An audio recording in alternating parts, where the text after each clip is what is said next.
सध्या उत्तर प्रदेशातील प्रयागराज इथं होणाऱ्या कुंभमेळ्याची सर्वत्र चर्चा होताना दिसत आहे। यंदा हा महाकुंभ 13 जानेवारी 2025 ते 26 फेब्रुवारी 2025 या कालावधीत पार पडणार आहे। जगातील सर्वात मोठ्या उत्सवांपैकी एक असलेल्या या मेळ्यामध्ये जगभरातील कोट्यावधी भाविक सहभागी होत असतात। त्याच पार्श्वभूमीवर पंतप्रधान नरेंद्र मोदी काही दिवसांपूर्वी कुंभमेळ्याच्या तयारीचा आढावा घेण्यासाठी प्रयागराज इथे आले होते। यावेळी त्यांनी सुमारे 5,500 कोटींच्या प्रमुख 167 विकास प्रकल्पांचं उद्घाटन केलं।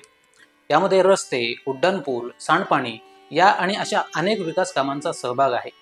त्यामुळे आता प्रयागराजमध्ये सध्या उत्साहाचं वातावरण असून कुंभमेळ्यासाठी हे पवित्र शहर सज्ज झालं आहे। आता थोड्याच दिवसात हे शहर थोर साधू संतांच्या उपस्थितीनं भरून जाईल। खरं तर या कुंभमेळ्याचा एक अविभाज्य भाग जर कोणता असेल तर तो म्हणजे नागा साधू, जे सर्वांचं लक्ष वेधून घेतात। शिवाय त्यांना या मेळ्यात खूप मानाचं स्थान असतं। त्यामुळे कुंभमेळ्यात नागा साधूंचा सहभाग लक्षणीय असतो। पण अनेकांना असा प्रश्न पडला असेल की या नागा साधूंचं आणि कुंभमेळ्याचं नेमकं कनेक्शन काय आहे, त्यांना या कुंभमेळ्यात एवढं महत्त्व का असतं, यामागची 4 कारणं आपण या व्हिडिओमधून जाणून घेणार आहोत। नमस्कार, मी गजानन पौळ आणि तुम्ही पाहताय ऋतम मराठी। असं म्हटलं जातं की भारतात नागा साधूंची संख्या 5 लाखाहून अधिक आहे। यामध्ये फक्त पुरुषच नाहीत तर महिलांचा देखील समावेश आहे। खरं तर नागा साधू समाजापासून खूप अलिप्त असतात। फक्त कुंभमेळा सोडला तर त्यानंतर ते फारसे सहसा दिसत नाहीत।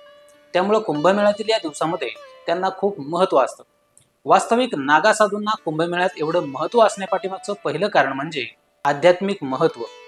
नागा साधू भारतीय सनातन परंपरेतील साधू असून ते डोंगर दऱ्यात राहून कठोर तपश्चर्या करतात।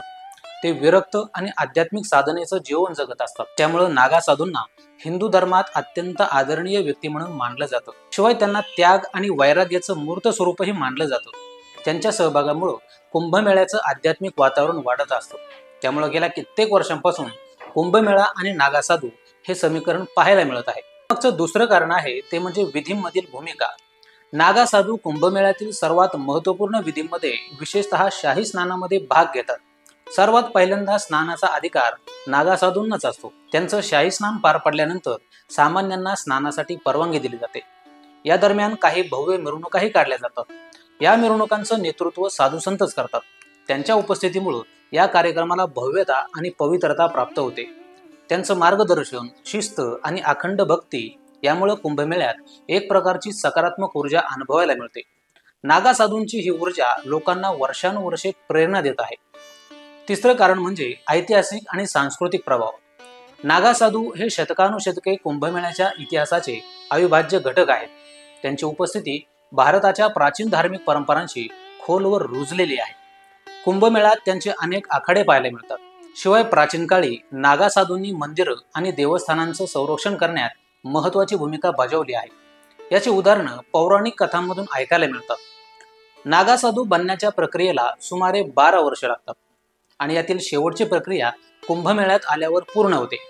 खरं तर नागा साधू जोपर्यंत कुंभमेळ्यात येत नाहीत तोपर्यंत त्यांची नागा बनण्याची प्रक्रिया पूर्ण होत नाही। म्हणून या काळात लाखोंच्या संख्येने नागा साधू पाहायला मिळतात। पुढचं कारण आहे त्याग आणि मुक्तीचे प्रतीक। नागा साधू सांसारिक आसक्तीचा त्याग करून आणि कठोर जीवन जगून मुक्तीचं प्रतीक म्हणून पाहिलं जातं। कुंभमेळ्यातील त्यांच्या सहभागामुळे त्यांच्या धार्मिक तत्वज्ञानाची ओळख होते। एकीकडे आधुनिक समाज स्वतःसाठी, कुटुंबासाठी आणि नाव कीर्ती निर्माण करण्यात अडकलेला असताना दुसरीकडे नागा साधू मात्र महादेवाच्या भक्तीत रममान होतात। ते त्यांच्या शरीराला पवित्र राख किंवा भस्माने धुतात। खरं तर ही पवित्र राख जीवनाचं क्षणभंगूर स्वरूप दर्शवते।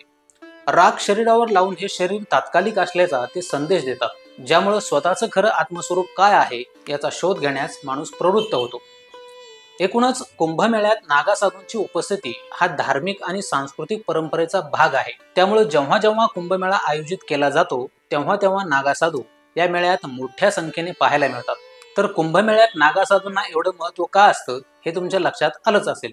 ही माहिती कशी वाटली ते कमेंट करून जरूर सांगा आणि असेच माहितीपूर्ण व्हिडिओज पाहण्यासाठी ऋतम मराठी न्यूजला सबस्क्राईब करा।